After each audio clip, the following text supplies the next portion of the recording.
On to old business, the Long Range Planning Committee. Mr. Henshaw.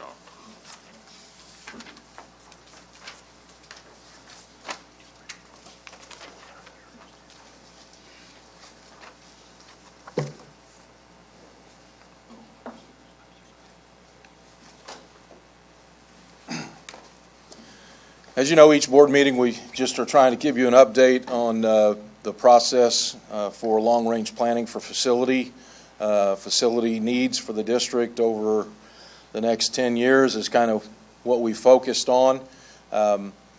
We will be meeting at Truman on March 8th and touring that building as we're kind of drawing toward the end of this process. We have 2 more buildings to tour. And I really believe that the process has been very productive, not only for long-range planning, but also buildings and grounds, budgeting, just some of the more year-to-year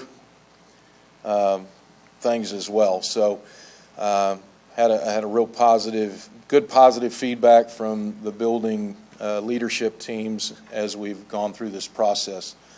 I'm not going to, as I mentioned before, I'm not going to go through every one of these slides. You have seen some of the major discussion topics as we've moved through each one of the buildings that we've already toured. And if folks at home, I know Jenny has posted these out there from each of the board meetings, so if they want a little more time to look at a specific building, they can do that as we move through these. What I want to get to tonight is where we picked up at our last meeting, or since our last meeting, Mark Twain. Some of the discussion topics there. We are currently with moving the 4th grade out, but we also reorganized our special education classrooms across the district, and we're able to move off of, for example, the stage. We were using some stages in certain buildings. This is an example at Mark Twain. We had a class up there. Now we've been able to move them into a room, teachers, and now we still use the stage for some individual work. Paras work with kids one-on-one in certain situations. So it's still very valuable space, but we have been able to relocate our full-time teachers into classrooms with the move of the 4th grade out, and also special ed. But we currently feel like we have space at Mark Twain. There's one classroom that's not being used for classroom use right now, so that's a positive for us if we see growth in the next year. A couple of things that were talked about, some discussion about upgrades to the main entrance to enhance security, and those are discussions that happen with us all the time about our buildings, and as you all are aware, we have changed some buildings as we've had opportunities. Some are very unique challenges when you start looking at trying to redesign the entrance. So we've had some discussion about that in the committee, and we'll continue to look at that. Renovations in the restrooms in the older sections. Mark Twain's 61 years old, opened in 1957. And I found it very interesting that there is a video of a Super 8 home movie of a Halloween parade in 1957 at Mark Twain. And there's teachers and kids marching down Salem Avenue sidewalk and entering the building. And it's really unique. If you want to go out there, it's on YouTube if you want to go out and find it. It's just kind of interesting. We have cowboys and Indians and guns and a lot of things. Some things haven't changed. We have every costume you can imagine. And what's really interesting is teachers in pearls and purses walking down Salem Avenue, and they're not dressed up. They're just teaching. What was acceptable dress for teachers back then is kind of interesting as well. But I found that entertaining, and actually, Mr. Fridley has showed his staff that they showed that last year in a faculty meeting. So I just thought it's cool. But the restrooms in the older section are in need, and those are some things that we've found will be on the plan, we believe. Also, discussion about some canopies, and this is one that is discussed in all the buildings, junior high, middle school, and the 3 elementaries. Maybe some, providing areas for kids waiting and those kind of things, and so that's been some discussion about that. And just ongoing improvements, especially in the mechanical equipment areas in the older sections, and that's true not just this building, but every building as we look at. It's something that the district has to plan for as we review those facilities and the needs. So those were kind of the areas. Did I skip? I left off kitchens, didn't I? I apologize. Kitchens, that's the one that's going to be on all 3 elementaries, and it should be up here. I'll add it to the presentation. I apologize. Kitchen renovations and cafeteria considerations. One of the questions that we discussed at Mark Twain is on the plan for the last 10 years, we had some drawings, some schematics of an addition going out of the kitchen, adding some square footage for storage and walk-in refrigerator, freezer type space, and to reorganize those kitchens where they flow a little bit better as far as workload for the staff and being able to serve students in a timely fashion. So we do have some drawings. We had some discussion about, well, is there a way instead of building out to come in? And, the committee discussed the consideration of, we currently are in what we call the old gyms. That we use those as cafeterias now. And they serve as gymnasiums in the evenings, a lot of time for groups. Obviously, each of the 3 elementaries has a newer gym that's also used by the community. So there was some discussion about, is there cost savings to build in and still be able to serve students in there as a cafeteria, and maybe it no longer be a gymnasium, but is that cost effective for the district compared to building out and trying to maintain it as, quote, a cafeteria / gymnasium.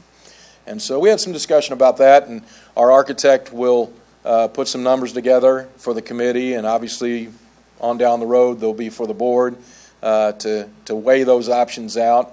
I think it's our responsibility to try to look at all reasonable options and see which ones make the most sense. So we did discuss that, and actually I feel really strange because that was a big discussion of the night. I just flat left it off. I apologize. The other thing that our committee did in this last meeting was to review schematics, and so the architect starts bringing those back. And so I wanted to put up here the purpose of reviewing schematics and what the purpose is not, especially for our public and for our staff. The purpose is to provide a visual concept, and I won't read them to you, but really to kind of get a visual of what we're talking about, the possibilities, and also then from that the architects can help us build some budget numbers for future consideration. So that's really the 2 things that it's for. What it's not for is the 2 things I mentioned there. It's not to determine exactly where something's going to go. So if you draw a schematic and you say the auditorium attaches to the high school at point A, it might not be point A 5 years from now.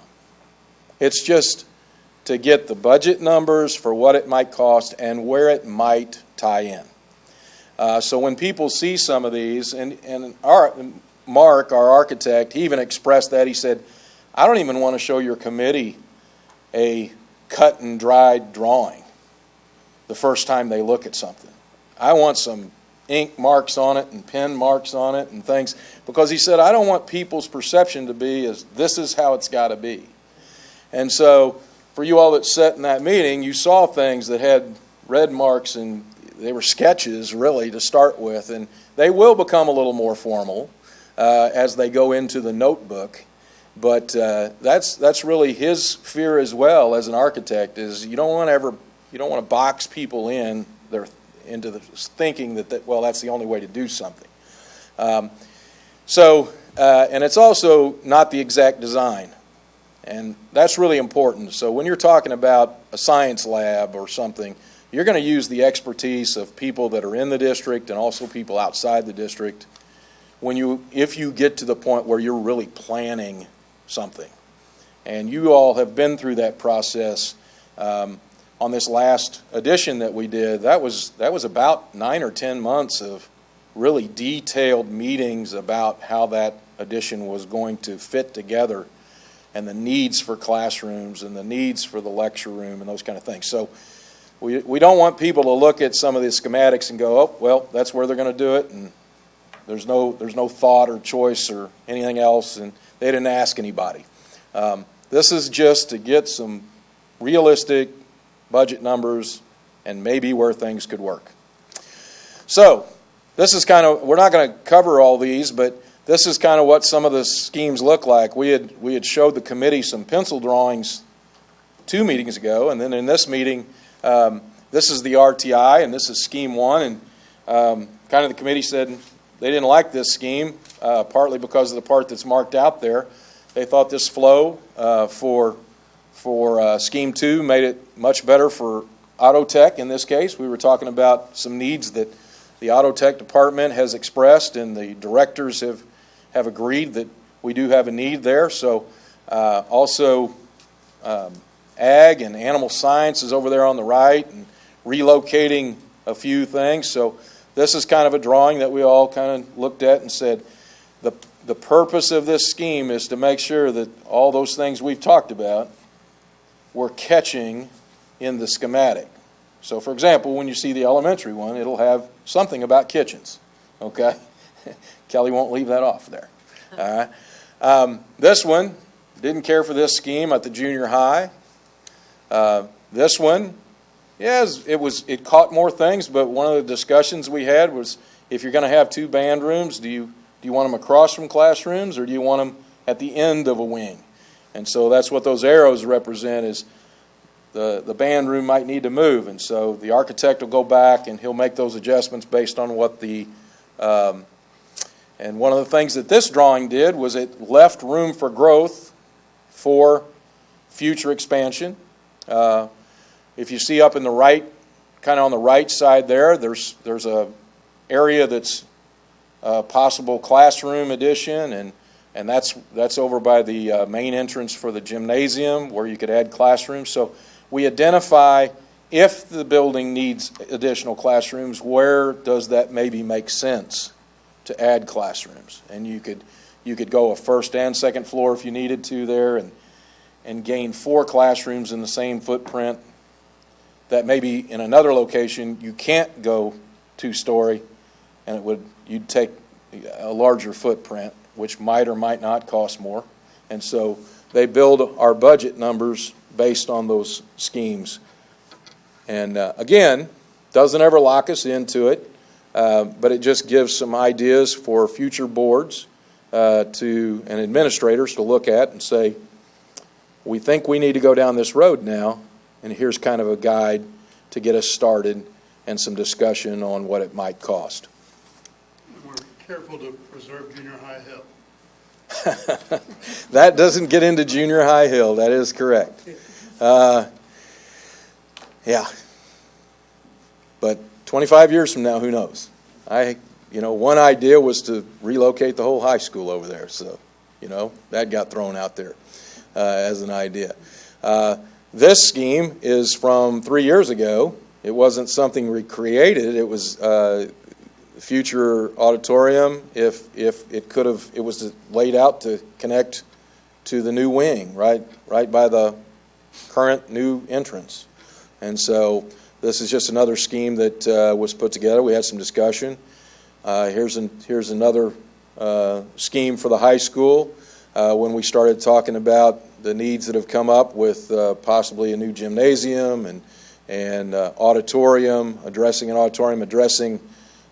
current band needs. And so one of the ideas is we need to address, we probably need to address band classroom space right away if possible, within the next 2 years, 3 years, if the district can do that. And then, somehow really addressing a bigger concern or a bigger need, the auditorium, those type of things, that obviously, that's 4 or 5 years down the road from now, if it was actually a reality. So just some options that I wanted you all to see what the committee is seeing and how the discussions are going. We have an input deadline for Wyman Elementary. If people have any input for Wyman or early childhood or PAT, that deadline's March 7th, and then we'll begin to collect or organize that data that comes in. We have had 216 people respond, and the link's there for those that are watching on TV. If they'd like to provide input, they're more than welcome to do so as well. We have about 10 weeks from the time we'd like to present some, kind of a final document for you all to consider. You may look at it and we might not have an action in May. We may wait till June on that or something. But trying to keep you all updated. If there's any questions, be happy to try to answer them, or comments from the folks that are on the committee. Anything? Got nothing to add to either one of you? I like being a part of it. I think it's been really good idea exchanges, not just from the school, personnel perspective, but from the community members who are involved, and it's been very positive. Kelly, you commented about how the process, not only for long-range planning, but pick up the building and grounds type items, have been very valuable this year. I don't know how often you surveyed to collect those lists, or if it doesn't get to the superintendent's office to do that, but it seems to you've captured a lot of that with the survey. Yeah, we collect data on buildings and grounds every year, starting in January, through the staff, up to the principals, and through the building, the director of maintenance, and then into the superintendent's office at central office, and discuss to build the budget for buildings and grounds. It's a different form, different format. I'm afraid that if we push this same format out every year, I've thought about that, I don't think you'd have the same level of response from people that we've got on this kind of bigger picture. But yes, every year our teachers, custodians, everyone has an opportunity to submit buildings and grounds ideas, recommendations, and it works its way up through the system. But this will be valuable. I would say it's valuable information on buildings and grounds side for, in some cases, for 5 or 10 years, but other cases at least 2 or 3 to help us have good discussions. I know Mr. Moreland has met with, I think, every principal now, not only to talk about this, but also the forms that were turned in January, and kind of compare those and discuss, okay, what's priority for FY19? And obviously not everything's going to happen that someone listed, but I think it's really been a good process on that side of the district, or that side of the facilities improvements, as well as long-range, big-ticket items and big-ticket needs are discussed as well. We're going to have our next meeting, as I mentioned, at Truman on the 8th, and then we have Wyman on the 5th of April, and then our committee will meet one more time, and hopefully some of those community folks and the administrators and teachers that have served on that committee, hopefully they can attend on May 10th and be part of that presentation as well. And especially we want to thank those people for giving up their time, not just board members, you all, but every one of them has other things they could be doing, and we appreciate their input. So, anything else or questions? Another comment. Okay. Speaking as a voice of experience, a facility person's work is never done. Correct. Till you retire. It'll be somebody's. It's never done. Right. Thank you. Very good. Thank you. Good job.